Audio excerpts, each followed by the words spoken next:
good evening and welcome to the channel. If you haven't already hit that subscribe button, then please consider hitting that subscribe button. Today's video is a slightly different video, as you would have seen by the thumbnail. In this particular video, I thought I'd explain to you how I got into YouTube firstly, how my journey has gone on YouTube and what has taken place to get me to this position that I'm in now. Almost like this is your life.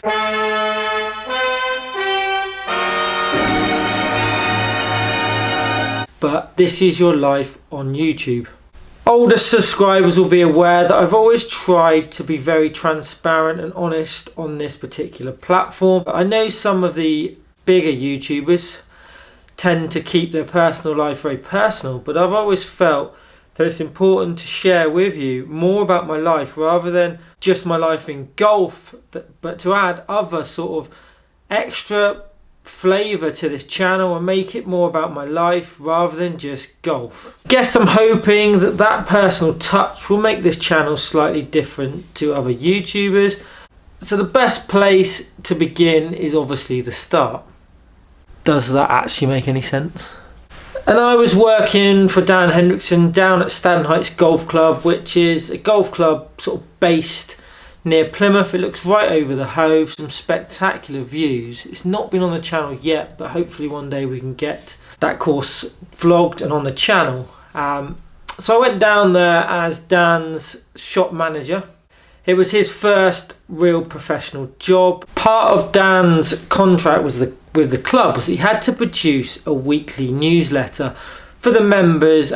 Dan wasn't too keen to do this and gave it to me as one of my duties as shop manager to sort of produce this newsletter on his behalf. It wasn't particularly a massive issue because I do quite like writing. I'd done sort of A-level English, so producing a newsletter wasn't a major problem, but I just tried to think a little bit outside the box and also really thought that Dan should be the one producing it. He was the head professional rather than me writing it on his behalf. So I came up with what I thought was a really good idea.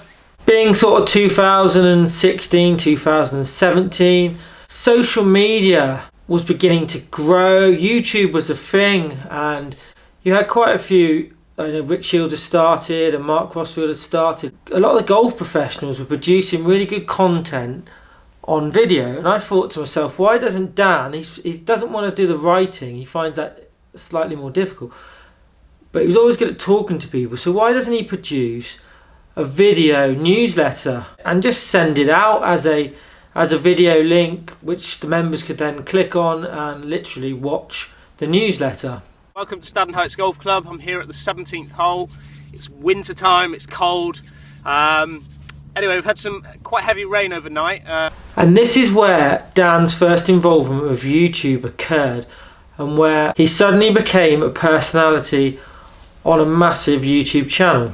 And Dan was discovered by Mark CROSSFIELDS and Mark messaged Dan seeing whether he would want to sort of film a bit of content and get involved with his channel. And that was the start of the birth of the Muppets, which was Dan, obviously Mark CROSSFIELDS, whose channel it was, Coach Lockie and Rory Anderson, who at the time was working for Your Golf Travel, and they produced some of the best vlogs from all around the world. And then Dan even had his own section on Mark's channel. I think it was called Ask Dan, and YouTube was becoming a more bigger and more important part of Dan's life.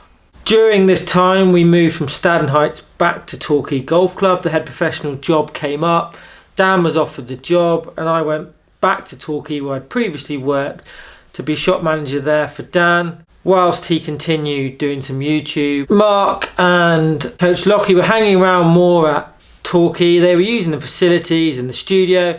Dan was producing some videos and editing some videos for Mark's channel, still going away and doing the course vlogs. And I sort of formed a relationship with Mark. We'd come in the shop most days where he was doing his filming. And one opportunity arose where one of the players had let him down the night before and he just asked me whether I'd fancy doing a course vlog down at St Melian with him, Dan and Coach Lockie in a bit of a match. And I was like, yeah, of course, and jumped at that opportunity. Those vlogs, I'll probably put a couple of pictures up, but that was my first sort of real taste of YouTube. golf, and on a really big channel and a big platform, which boosted my social media, as you could expect, my Instagram, my Facebook and my Twitter. And from time to time over the next couple of years, I was included more and more in the vlogs. We did like a local series where we filmed at Torquay, at Teignmouth and at Churston, and did a little match. And that was again another real good experience on YouTube. I was learning more and more and seeing how the big channels operate and how they work, and you know how things are filmed, how things are edited, and that gave me a little bit of a taste for YouTube. Dan worked with Mark for sort of 3-4 years doing the course vlogs, and it just came to a stage where Dan thought that he could produce some quality content, which he was correct he can, and just fancied setting up his own channel, maybe because the opportunities being on Mark's channel didn't really materialise the way he thought, with sort of regards to how much he could earn, sponsorship and other opportunities that just didn't quite materialise, like I said, how he wanted. So Dan decided to start his own channel and asked me if I wanted to be more heavily involved. Lester, Dan, get off that stool. We're going to play some golf. Are we? I've got an announcement to make. Cool.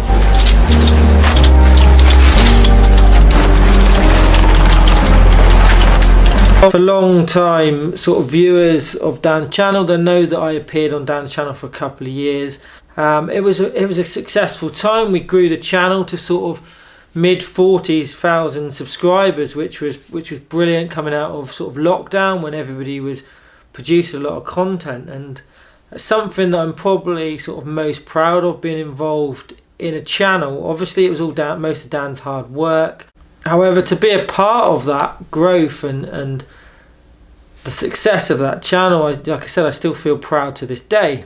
The first couple of years of Dan's channel, it was really successful and really positive. The ad revenue was great. I was employed full-time as a character on the channel, and I was doing his social media. So if anyone sort of between sort of 2021 and 2023 had wrote a comment on Dan's YouTube, then it would have been me that had answered or responded to that particular comment. I was doing all his social media. I wasn't editing any videos myself. I tried editing on his channel, but what they were doing and the complexity of the editing process and the programs they were using was just, yeah, even now I don't edit that way, and I don't think I'd ever be able to. I'm not the greatest with technology. A little bit old school, I guess. I mean, it took me until about 4 or 5 years ago to actually get an iPhone. The idea of a iPhone seemed quite complicated and quite complex at the time. Obviously now I do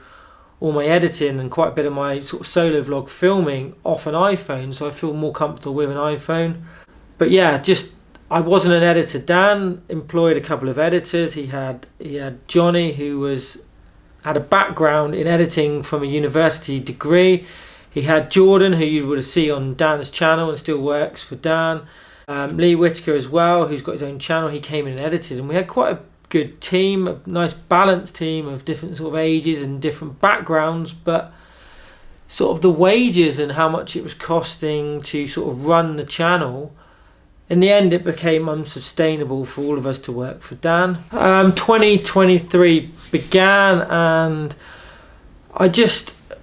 you have to make decisions sometimes in life, but I wasn't really, end of 2022, I wasn't really enjoying being on the channel so much. I felt we were not chasing money, but obviously when you have money issues, it puts pressure on all other aspects, and the YouTube for me didn't become, although it was a job and I get that, and it was potentially a career and working for Dan, I loved every minute of it, but the last month, 6 weeks, I found particularly difficult because we were worried about finances of the channel and whether it could support so many people working for Dan or taking money from the YouTube. And it got to a stage where I've always I'd lost my dad that year, and the year before, sorry, and he'd always said, like, life's too short not to enjoy yourself, and when one door closes another one opens, and take the opportunities. And I just thought, hadn't taken many risks in my life, and maybe leaving the YouTube with Dan was a bit of a risk, but I thought I was in a financial position where I could afford to say, look, this isn't working for me, I want to take a backward step. And I did. I could have completely got out of the YouTube industry or the social media industry, whatever you want to call it, and gone back to maybe working in a pro shop, managing a pro shop, or even doing something completely different. But I did enjoy it, and you get a bit of a buzz for it all. Anybody who's been on YouTube or got a YouTube channel will probably say the same. It doesn't matter whether 10 people are watching you or 60, 70,000 people, you get a good buzz about it. It's fun, it's exciting, and it's opened up so many opportunities for me. Like, I've worked at 3 of the Open Championships.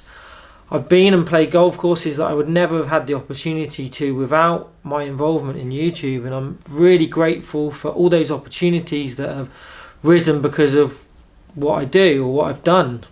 I decided I was going to start my own channel, which was, I guess, it was a bit of a risk. I'd saved a bit of money, so I had money to buy the equipment that I needed. I knew what equipment I needed as well because I'd worked sort of for Dan. I was going to keep things as simple and as easy as possible.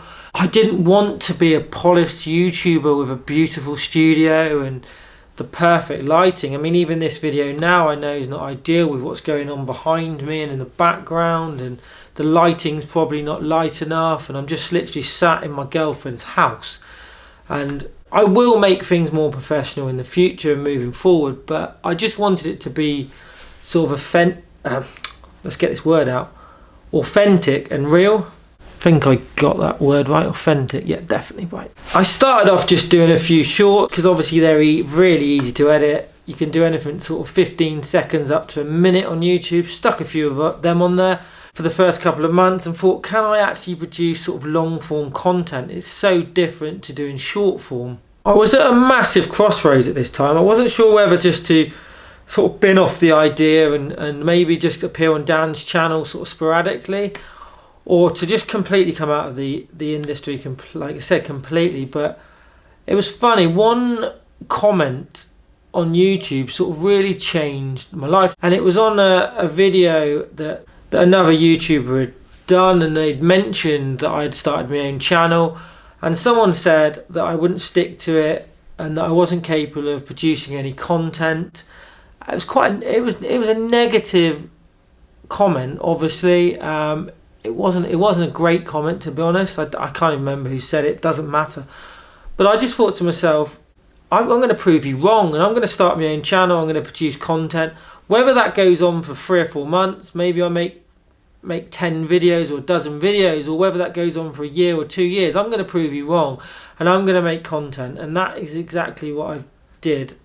It's funny how, like, someone who doesn't even really know me can make an assumption like that based on what they see on YouTube. And at that time as well, I wasn't as transparent or as honest as I am, or I feel I am now. So I mean, hopefully some of my personality traits are coming out on these videos, and you see more, rather than what you see here, you see a little bit more about me and what motivates me and things like that. And I just was like, no, I'm going to prove you wrong. And maybe I'd played the fool too much on YouTube, and it was time to get a little bit more serious and to try and turn what was going to be a hobby into maybe a business or a future. And that's what I've tried to do. I've just tried to work hard and tried to build this channel, and it's a small channel, I know that, and reaching certain levels is going to be tough. And I'm just grateful that sort of 8,000 subscribers now, some really nice people on there as well, and I've met quite a lot of you as well, which is nice. It's a nice community. Ideally we want to grow, but if it doesn't grow, I'll still make videos alongside my other work, and hopefully you'll enjoy a lot of the content coming forward, because we do have quite a lot planned for 2025. Put out a little quick Q&A, asking for questions on sort of social media earlier this week, mainly because the couple of opportunities I've had, or days to film recently, it's just literally rained the whole time. So the weather hasn't been kind. I've not been able to get out on the golf course. That's the reason for me making videos such as this. But the question really sort of ties in with this video, and I thought I'd include it now, so I'll just put it up on the screen as well as we talk about it. But I'm not one to set targets. I mean, everybody sets targets. I mean, that's wrong actually. Everyone sets targets, but you sometimes, those targets, you don't want to feel that that is a parameter of success. If you don't reach those targets in a particular timescale, that you haven't been successful. Because sort of this time last month, I was sort of 7,500 subscribers, and since then we've moved on. I think we're up to sort of 8,200 thanks to the sort of Rick Shields and Charlie video, which is great. That's really pushed us on. But ideally, by the end of 2025, I'd like to be at 10,000. I mean, that would be brilliant. But if I don't get there, I'm not going to see it as a massive failure, because I hope to think that the content that I'm producing, the way it's edited, the way I speak to the camera now, is better this year than it was last year, and next year will be better than this year. So it's about continually improving and hopefully making better content, more original content as well. But yeah, I mean, ideally 10,000 subs would be amazing. Thanks for watching. Remember, hit that subscribe button, like this video and comment below. Thanks for watching.